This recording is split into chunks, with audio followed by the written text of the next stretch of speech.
At Christmas my sister got a new car. I got a piggy bank and $12. Mom smiled and said, "That's our contribution to your future home." So I packed my things and left. Then my phone buzzed. "Don't forget to pay the utility bills." "Well, let's go." My name is Maribel and I'm 21 years old. I live with my parents and my younger sister Taryn, who's 17. Let me tell you about my life. 3 years ago, right after I graduated high school, I wanted to go to college, but my parents said they couldn't afford it. So I got a job at Oakland Super Depot instead. It wasn't great work, but it paid decent money. At first, I thought I'd save up for college myself. But that's not how things worked out. Mom started asking me to help with bills. First the electric, then groceries, then Taryn's clothes for school. Before I knew it, I was paying for almost everything. Utilities, cable TV, internet, groceries, Taryn stuff.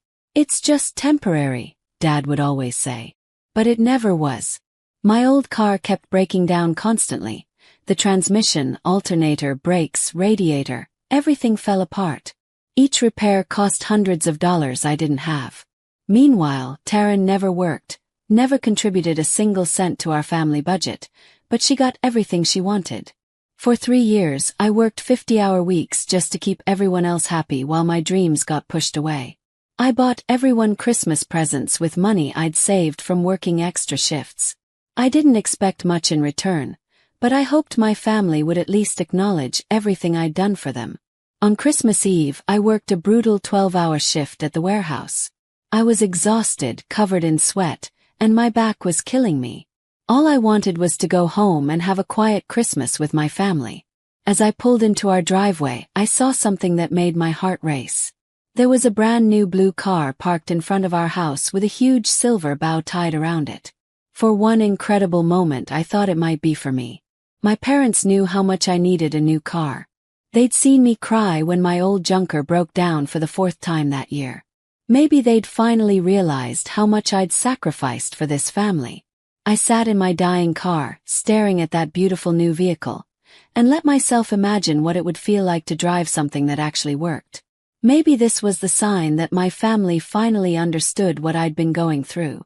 I took a deep breath and walked toward the house, ready to be surprised.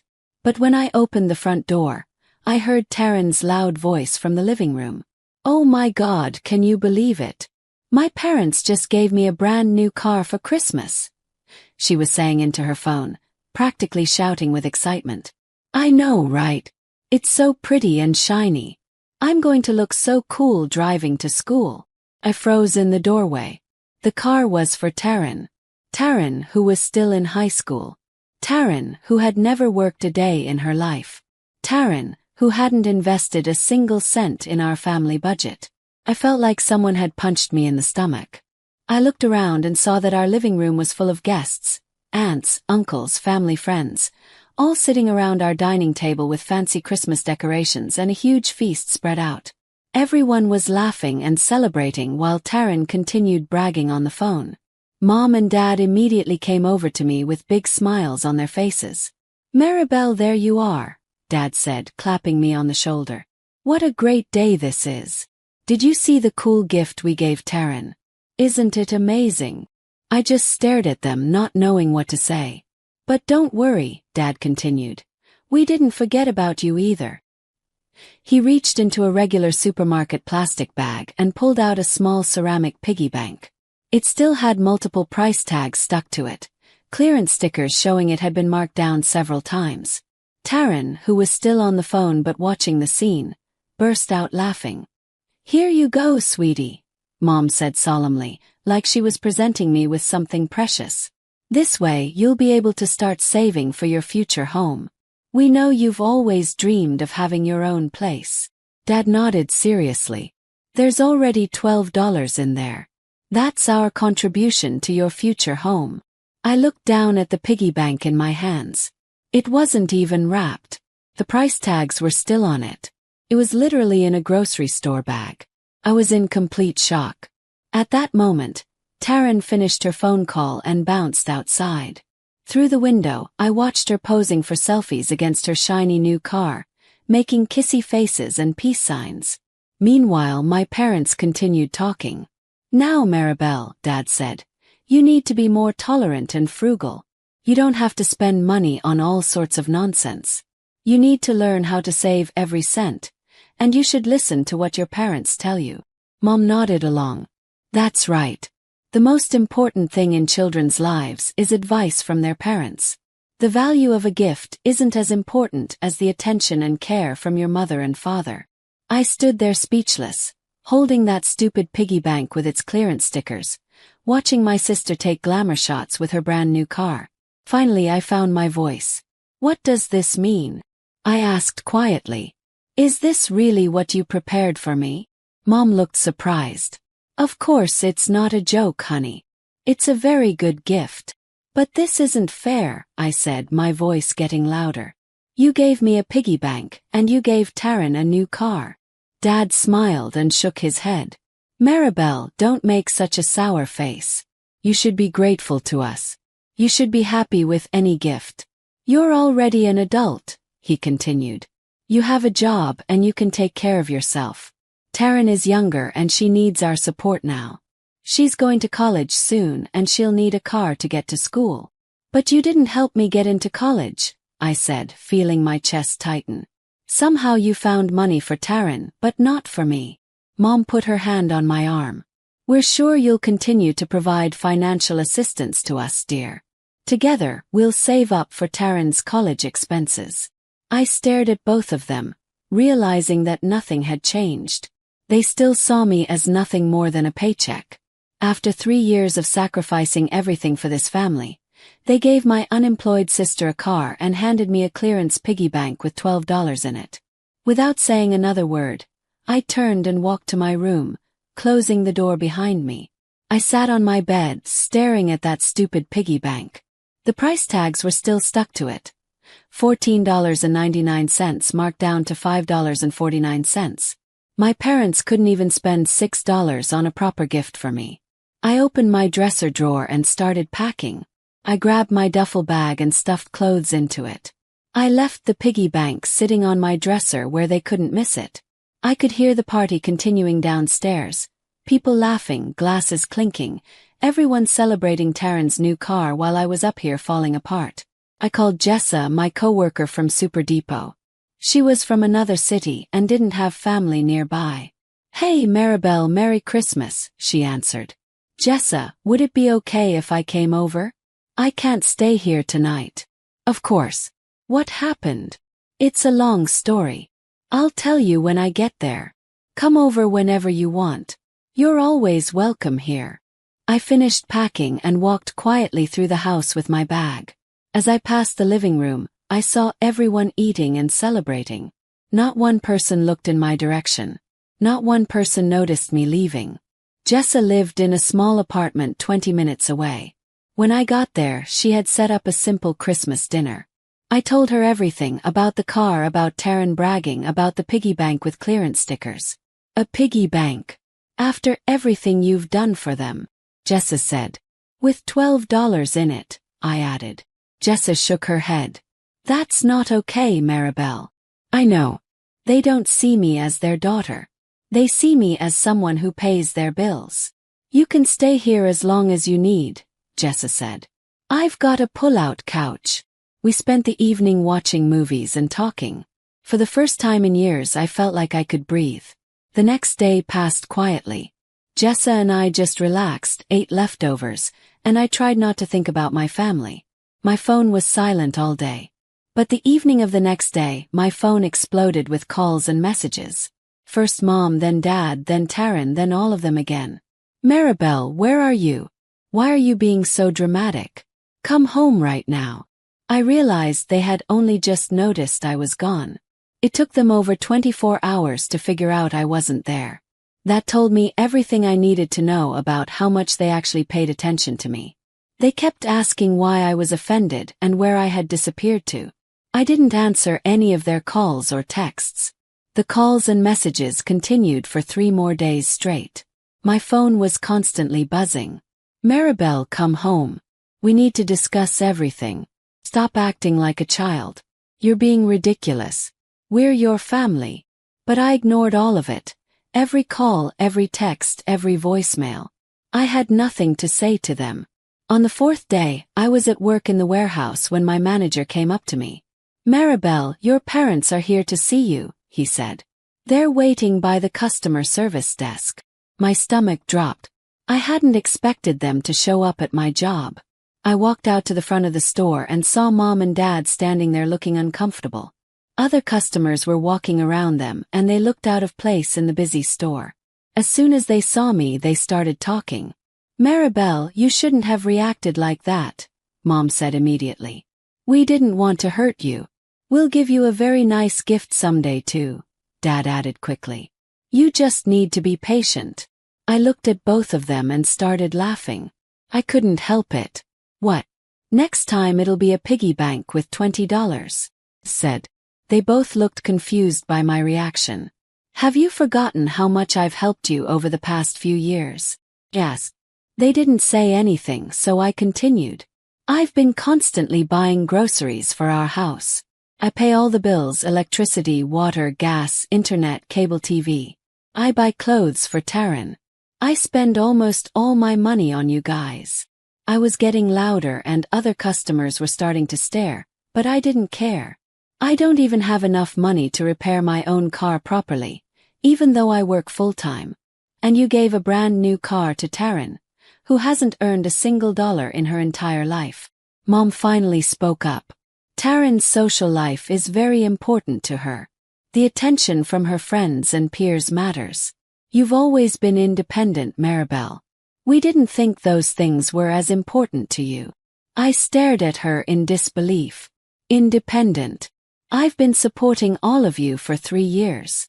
But you're good at taking care of yourself," Dad said. "Taryn needs more help." "Taryn needs to get a job," I said. "And you both need to figure out how to pay your own bills." "Maribel, please," Mom said. "Let's go home and talk about this properly." "No," I said firmly. "I've told you everything I needed to say. You need to leave." "But sweetie." "Leave," I repeated. "I have to get back to work." I turned around and walked back into the warehouse, leaving them standing there. My hands were shaking, but I felt lighter somehow. I had finally said what I'd been thinking for years. When my shift ended that evening, I checked the parking lot carefully to make sure they weren't waiting for me. They were gone, but I knew this wasn't over. 2 weeks passed quietly. I was staying with Jessa and getting used to the peace of not having constant demands on my money. For the first time in 3 years, I could actually see my paycheck go into my bank account and stay there. Then my phone buzzed with a text from Mom. "Don't forget to pay the utility bills this month. They're due on the 15th. I stared at the message in disbelief. After everything that had happened, after our confrontation at Super Depot, she was still expecting me to pay their bills like nothing had changed. I typed back quickly. "There will be no more payments from me." My phone immediately started ringing, Mom calling, then Dad, then Mom again. I didn't answer any of them. Then the text messages started flooding in. "Maribel, you're being cruel and ungrateful. You're acting crazy. We were counting on you. You can't punish your family like this. How could you abandon us?" I read through all of them, feeling my anger build with each message. They still didn't get it. They still thought I was just throwing a tantrum that would blow over. I blocked all their numbers. But I wasn't done yet. I opened my banking app and found the joint account I shared with my parents. They had access to it so they could pay bills automatically. I removed their access immediately and canceled all the automatic payments. Utilities, internet, cable TV, phone service, everything. "What are you doing?" Jessa asked, seeing me focused intensely on my phone. "Taking back control of my money," I said. That evening, my phone buzzed with a text from a number I didn't recognize. "This is your mother. Your father can't live without cable TV. And Taryn needs internet for her school projects. Fix this immediately." They were using someone else's phone to contact me. I deleted the message without responding. A couple days later, my phone rang with another unknown number. This time I answered thinking it might be work. "Maribel, this is Aunt Kendra." Aunt Kendra was Dad's sister. I hadn't talked to her in months. "Hi, Aunt Kendra," I said cautiously. "Honey, what's going on with your family? Your mother called me saying you had some kind of nervous breakdown and that you abandoned them. She said you need help." I took a deep breath. "That's not what happened at all. Can you tell me what really happened?" So, I told her everything about working for 3 years to support my family, about paying all their bills while Taryn contributed nothing, about the Christmas car for Taryn and the clearance piggy bank for me. "I had no idea you were helping them financially," Aunt Kendra said when I finished. "Your parents told everyone that you refused to go to college because you wanted to work instead." "That's not true at all. I wanted to go to college, but they said they couldn't afford it. Then I ended up paying for everything anyway." "What are you going to do now?" "I'm going to start saving money for myself for once. Maybe I can finally go to college." "You know what, Maribel?" Aunt Kendra said softly. "Why don't you come visit me and your Uncle Raymond this weekend? We'd love to see you." Agreed. And that Saturday I drove to their house across town. Aunt Kendra and Uncle Raymond had always been nice to me, but we didn't see each other often. "We're so glad you came," Aunt Kendra said, giving me a big hug. "Sit down, tell us more about what's been happening." "But first," Uncle Raymond said, "we need to ask you something. Why didn't you tell us about your college situation earlier? Your parents always told us you chose not to go to school." "I've always wanted to study," I said. "But I didn't have money for college because I was helping my family. I couldn't save anything for myself." Uncle Raymond and Aunt Kendra exchanged a look. "You know," Uncle Raymond said slowly, "our son Lyle decided not to go to college. He joined the Navy instead. We had money set aside for his education that we're not using. We could help you, Maribel." Aunt Kendra nodded. "We could give you that money for college. You could pay us back when you're able to." I felt tears starting to form in my eyes. "Are you serious?" "Completely serious," Uncle Raymond said. "You deserve a chance to build your own future." "I would pay you back every penny," I said. "I promise." "We know you would," Aunt Kendra said.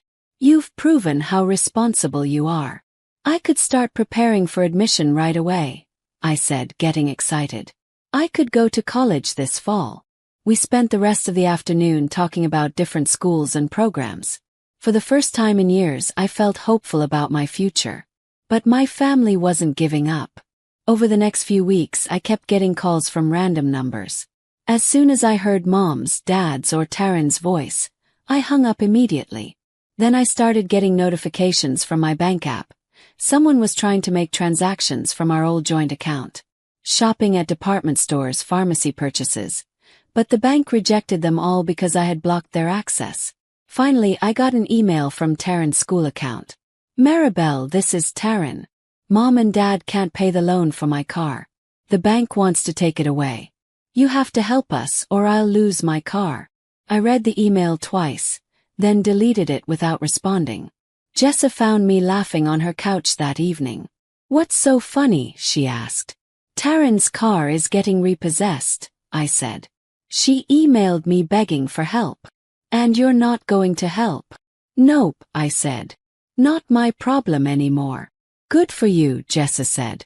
"You're finally putting yourself first." She was right. For the first time in my adult life, I was thinking about what I wanted instead of what everyone else needed from me.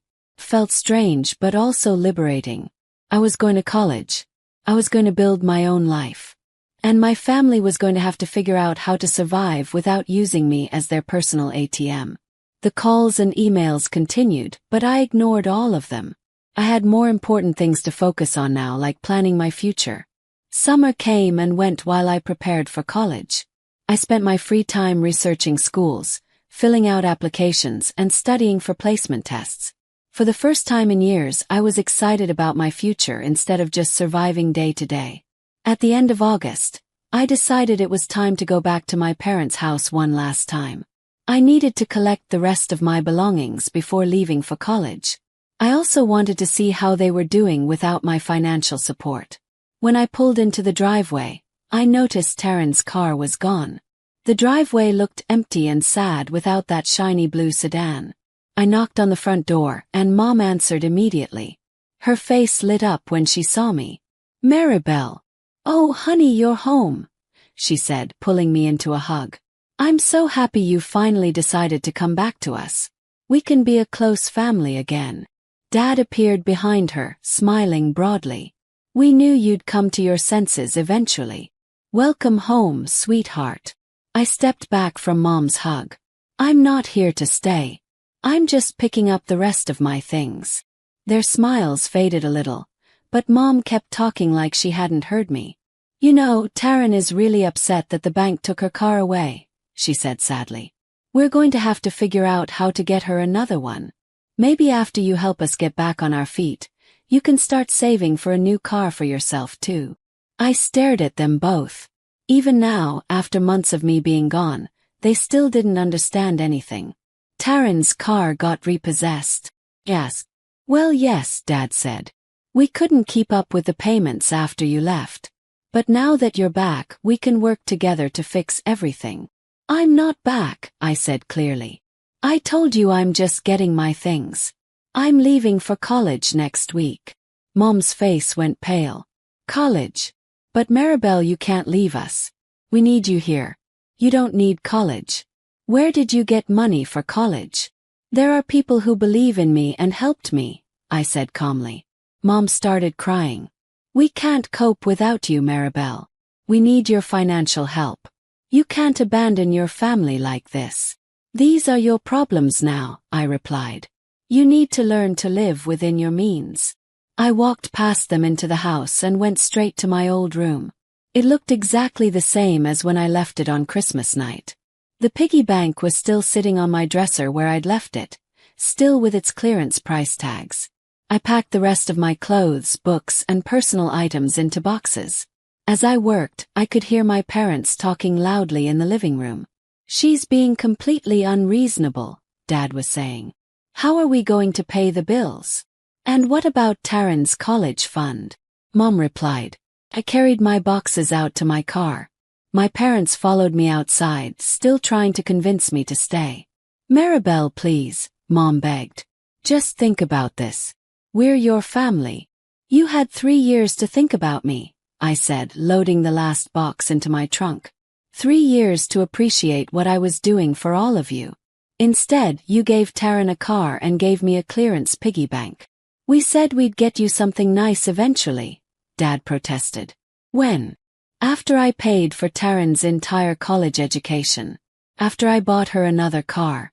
After I spent my whole life working to support everyone else's dreams. They didn't have an answer for that. I said goodbye to Jessa, who cried a little when I left. I'm going to miss you so much, she said. But I'm so proud of you for doing this. I also said goodbye to Aunt Kendra and Uncle Raymond, promising to call them every week and send updates on my grades. You're going to do amazing things, Uncle Raymond said, hugging me tight. We believe in you. The drive to my new college town took 3 hours. I had found a small apartment near campus and gotten a part-time job at a cafe down the street. I'd calculated that between my job income and careful budgeting, I could cover rent, groceries, and textbooks without any problem. My new apartment was tiny, just a studio with a kitchenette and a small bathroom. But it was mine. Nobody could demand money from me here.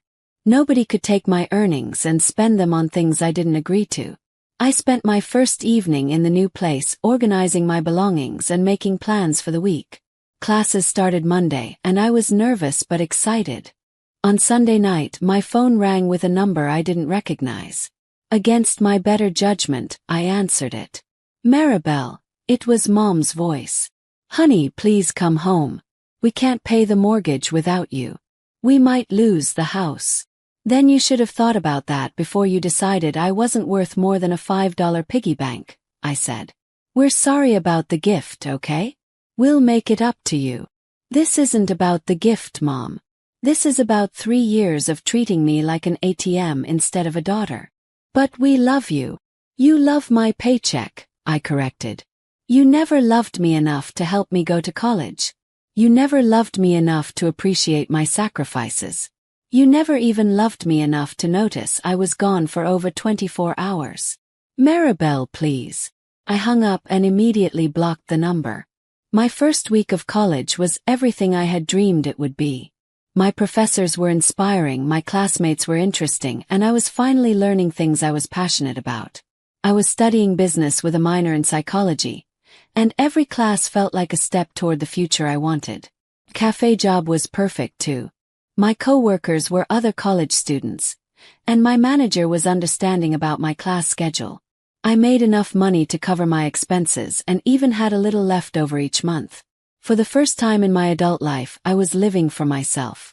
I was making decisions based on what I wanted, not what other people needed from me. I was building something that belonged to me alone. My family tried calling a few more times over the first month, always from different numbers, but I had learned to recognize their voices immediately and hung up every time. I decided not to maintain a relationship with them, at least not for now.